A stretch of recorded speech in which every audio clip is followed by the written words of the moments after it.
Olá pessoal, vamos gravar mais uma aula para o dia 3/3, próxima quarta-feira. Estou um pouco fanho da garganta, acho que vou engripar, mas vamos em frente. Bem rapidamente, eu logo na primeira aula, e eu talvez na segunda, não me lembro bem, eu apresentei um conteúdo programático, mas deixei claro que talvez poderiam ocorrer algumas mudanças, e realmente aconteceram.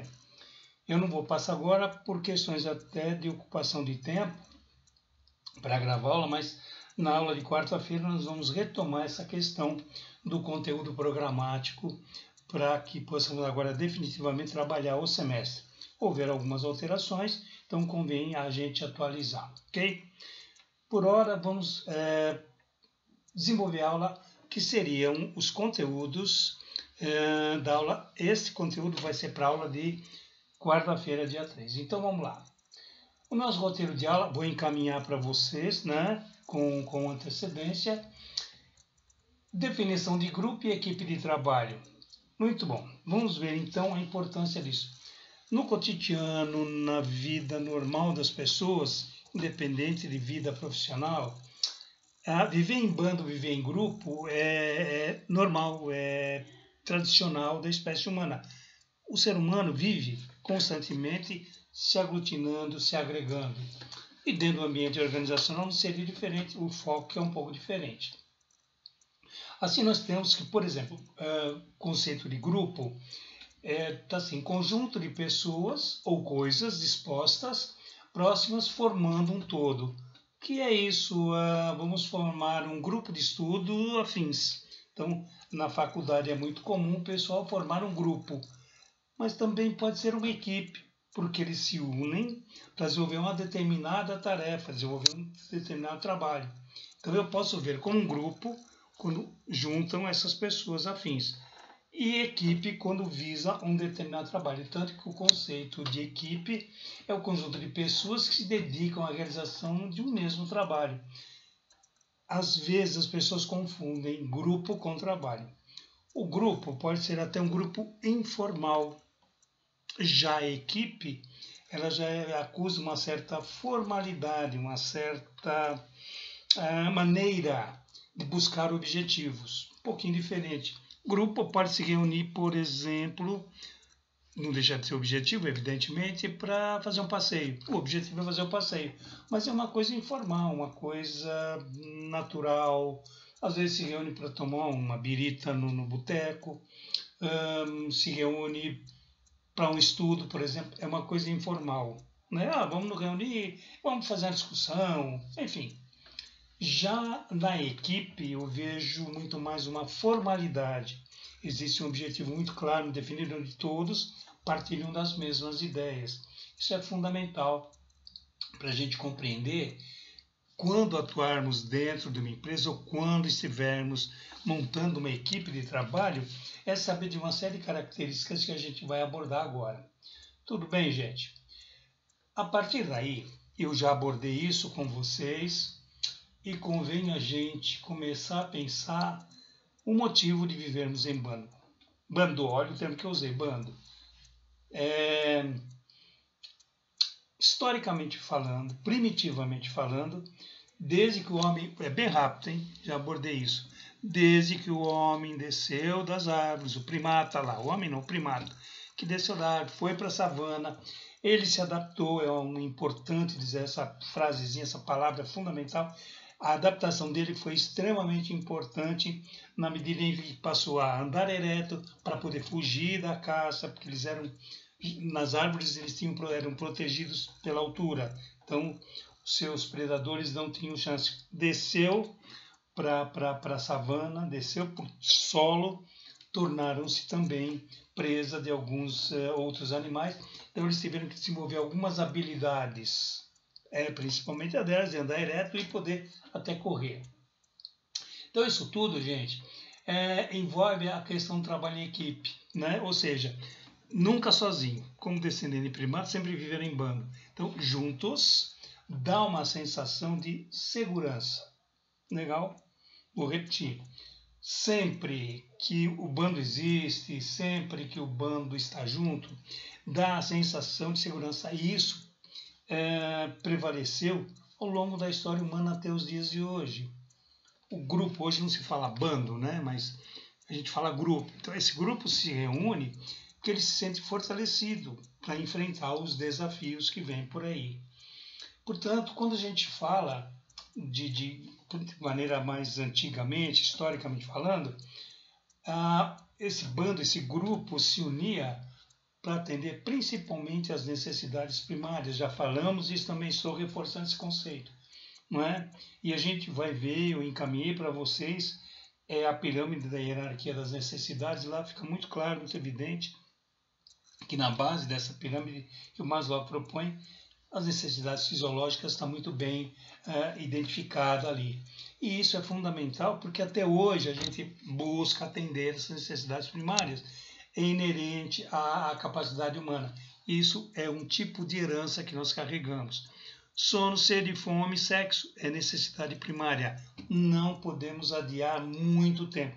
Podemos hoje em dia até adiar algum momento, mas indefinidamente nunca. Vocês vão entender isso mais para frente, quando a gente focalizar mais a questão das necessidades primárias e secundárias. Portanto, o homem primitivo, ele percebia a necessidade de se integrar, né? A integração dele. E ele vivia o quê? De maneira a estar com os seus iguais, os seus pares. Então, vamos ilustrar da seguinte forma. Por viver em bando, então, eles ali, fechado. Então, era um grupo fechado, onde nenhum outro invadia ali. Vou repetir. Bando fechado. Poderia ter um outro grupo vivendo numa outra região, mas de repente, por serem nômades, eles ficavam rodando. Nesse movimento que eles faziam, de caça, de busca de atender às necessidades, eles se defrontavam. E eles se degladiavam, lutavam por espaço. Então, esse grupo se degladiava com espaço, guerreava com esse outro grupo. Não havia possibilidade desse vir entrar nesse grupo e esse daqui entrar no grupo de lá. Não havia essa troca. Era um grupo fechado. Então, era uma questão de sobrevivência. Então, se guerreava muito.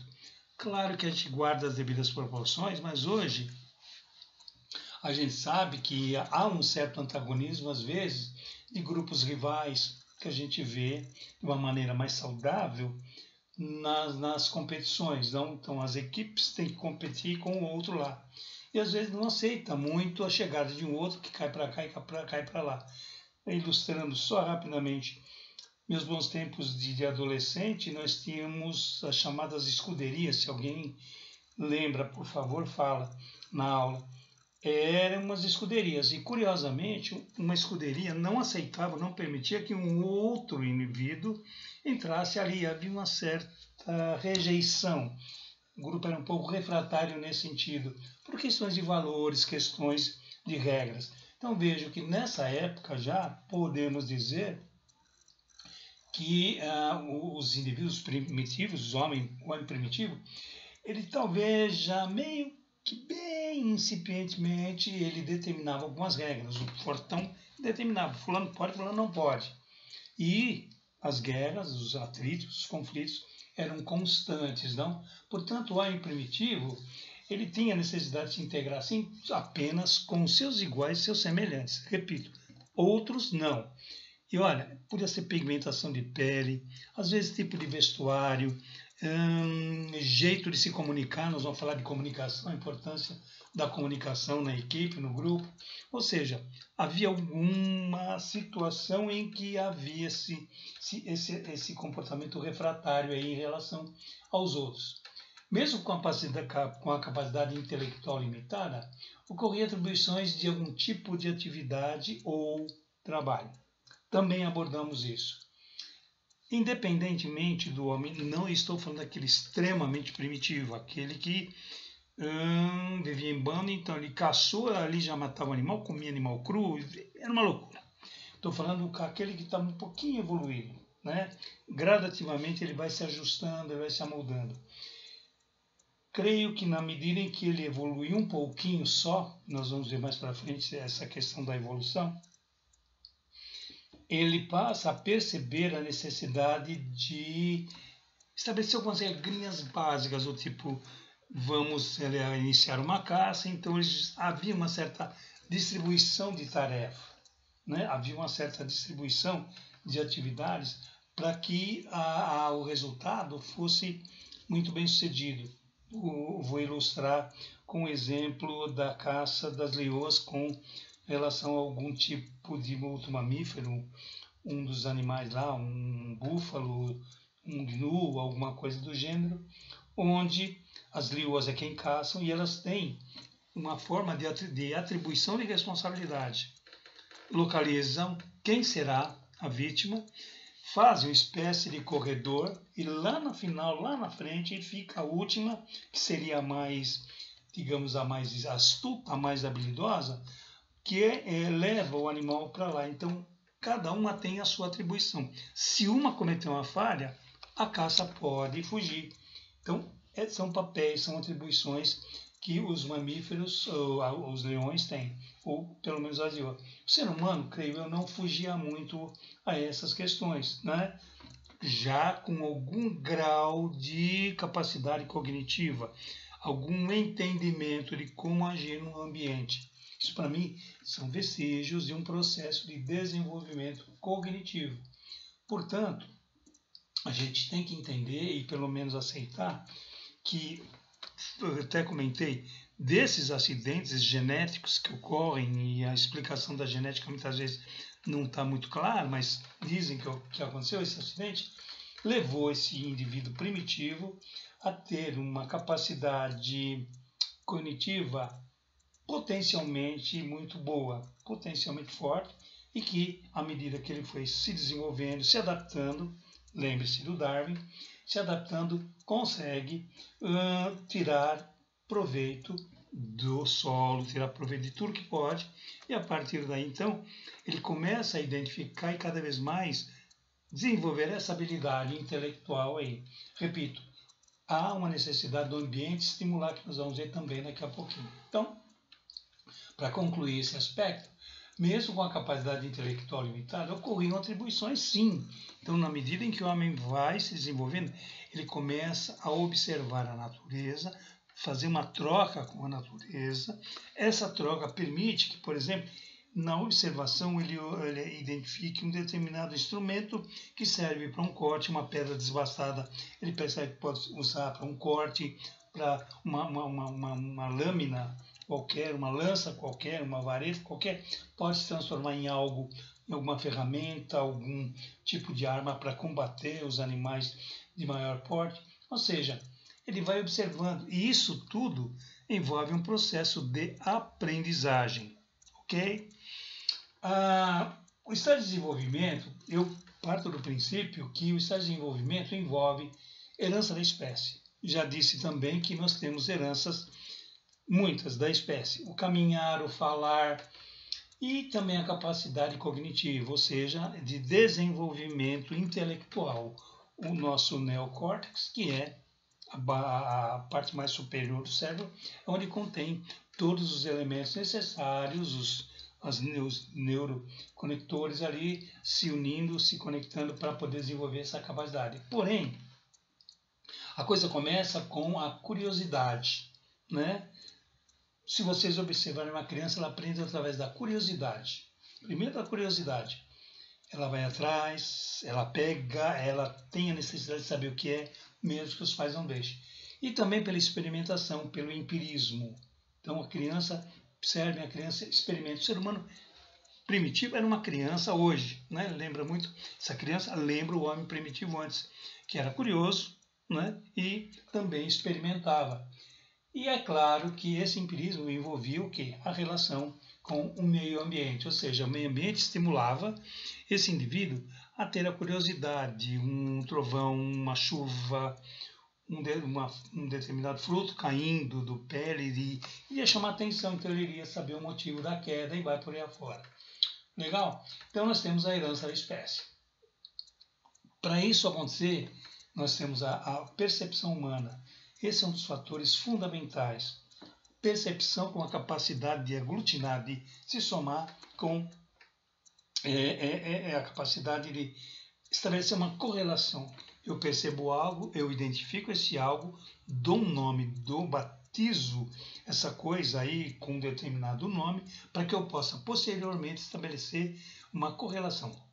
Se eu tenho uma ferramenta dessa, um instrumento desse, e eu sei que se eu lançá-lo eu atinjo um determinado animal para eu caçar, tudo bem, eu estou percebendo que eu consigo fazer desse objeto uma arma que posso atingir um determinado animal, uma caça, enfim, seja lá o que for. Portanto, a percepção ela é fundamental, mas para isso, para que essa percepção ela tenha um resultado bom, um resultado positivo, é preciso que eu tenha um encéfalo, né? Uma capacidade encefálica muito boa e muito bem organizada, ou pelo menos potencialmente organizada. Diferentemente, se há um indivíduo que tem um comprometimento, aí a percepção fica comprometida não pelo visual externo, mas pela condição neurológica, ou seja, o indivíduo que tem lá uma dificuldade neurológica, um problema, por exemplo, uma falha qualquer, a percepção ficará comprometida, vocês sabem do que eu estou falando. E entra um outro fator importante aí, gente, que é o conceito de modelo. Sempre foi e será seguir modelos e a necessidade de copiar e imitação. Então, são os modelos que nós carregamos na vida, procuramos copiar esses modelos e as imitações. É só observar a meninada, é só observar os nossos modelos hoje. Porque o fulano, ele é ator, ele é artista, ele usou roupa tal. Esse é um modelo que eu tenho. Então, vou seguir o padrãozão do modelo que o cara está oferecendo. Mas eu vou copiar o cara porque, afinal de contas, ele é um ator. Putz, o pessoal gosta, putz, ele é elogiado, ele é carregado, enfim. E eu vou imitar esse cara. Eu vou gestos, movimentos, eu procuro imitar esse cara. Isso faz parte do processo de desenvolvimento de aprendizagem também. A pessoa, depois que amadurece, que ela abandona um pouco essa questão e se torna um pouco mais ela nos dias de hoje. Antigamente, provavelmente, ou lá atrás, passada essa situação era muito comum e corriqueira. Tudo bem até aqui? Assim nós temos o processo de aprendizagem, não é? Ou seja, através do modelo, através da cópia, através da imitação, mas também da percepção e da adaptação. Esses fatores são fundamentais para a gente desenvolver ou entender como é que é o desenvolvimento e aprendizagem, o desenvolvimento cognitivo e consequente aprendizagem. Alguns autores, nós vamos abordar alguns autores aqui, ou algumas teorias sobre a aprendizagem. E eu vou abordar pelo menos as mais conhecidas, não? Que é com os conceitos de Jean Piaget e os estágios de desenvolvimento, que seriam o estágio sensório-motor, o pré-operacional, operações concretas e operações formais. Na aula eu vou procurar detalhar um pouco mais, mas em linhas gerais seria: o sensório-motor é meramente reflexo, não é? O pré-operacional é quando a criança já consegue grosseiramente já organizar alguma coisinha, algum pensamento mais concreto. Ela já entende algumas coisas, porém mais concreta. Ela precisa pegar para ver, ela precisa ver para poder entender. Ela não trabalha ainda a questão do imaginário, né? A não ser os sonhos, mas é diferente. Então é a coisa do concreto mesmo. Né? Só que ela ainda é na pré-operação, ou seja, ela ainda não opera efetivamente a área mais concreta. E as operações concretas, essa sim, é quando a criança já não é tão criança, não é infantil mais, né? Já está no estágio das operações concretas, que já vai para a escola. E aí são as operações concretas, ou seja, concretismo mesmo. Exemplo que eu gosto de dar é no professor ensinando matemática, é um cesto com 10 laranjas e 10 maçãs. Eu tenho quantas maçãs, a criança olha, conta concretamente as maçãs, laranjas e diz tantas. Então é um aprendizado concreto. E eu tenho as operações formais já na adolescência, o início da adolescência, que é quando o jovenzinho já é capaz de desenvolver alguma habilidade mais intelectualizada, ou seja, capaz de trabalhar com hipótese, com possibilidades, né? Com probabilidades. Depois eu tenho, vamos aprofundar, viu? Depois eu tenho a aprendizagem através do reforço, que na área da psicologia é conhecido como condicionamento operante. Eu vou abordar o operante, mas depois podemos falar do condicionamento clássico. que é a proposta do Skinner, né, que é o condicionamento através do estímulo, e o reforço ele pode ser tanto positivo quanto negativo. O melhor exemplo que eu dou é o salário, né, que é pago somente depois do mês de trabalho. A nota do aluno, ou seja, o aluno só tem a nota depois de fazer uma prova, então ele é reforçado. Se ele for bem estimulado, for bem, ele continua estudando. Mas há controvérsias aí. E aí depois a aprendizagem do segundo Drummond, que essa envolve comunicação, envolve aperfeiçoamento de 5 elementos. Notem que a comunicação está voltando aí. Então nós temos lá, importância da aprendizagem. Autoimagem, foi importante, a gente vai discutir isso muito. Saber ouvir, gente, isso é hoje em dia fundamental. Clareza de expressão, isso envolve a questão da aprendizagem em termos de autopercepção e compreensão de si mesmo e dos outros. Saber lidar com emoções, hoje está muito evidente aí a questão da inteligência emocional e a autoabertura, ou seja, estar pronto para as novidades, o que é novo, para o que é, como é que eu posso dizer, para o que é desafiador, o que é propício a eu ter que mudar e ter flexibilidade de poder me renovar, me refazer. Isso é fundamental nos dias de hoje. Estar aberto, essa autoabertura é estar aberto para o novo, coisa que atualmente muita gente às vezes tem uma certa resistência. Então nós vamos pensar nisso, abordar a questão da leniência, da resiliência, que também está muito, muito em evidência nos dias atuais, né? E também depois envolvendo formação de equipe, que envolve as afinidades, né, e a integração. Repito, qualquer grupo, qualquer equipe, se não houver afinidade dos seus elementos, vamos ter problema. O campo psicomagnético, vou abordar, é a teoria de campo de Kurt-Lewin, isso é muito interessante, porque isso reflete a formação de uma boa equipe e afinidade profissional. Então isso é muito evidente na medida em que eu acabo identificando a afinidade das equipes em termos profissionais. Estou em aula, estou gravando aula, Luciana, tchau. Legal, gente. Então, estou com o telefone aqui. Portanto, para a aula, nós vamos abordar essas questões aí no dia 3. Gente, um abraço até lá e a gente se fala.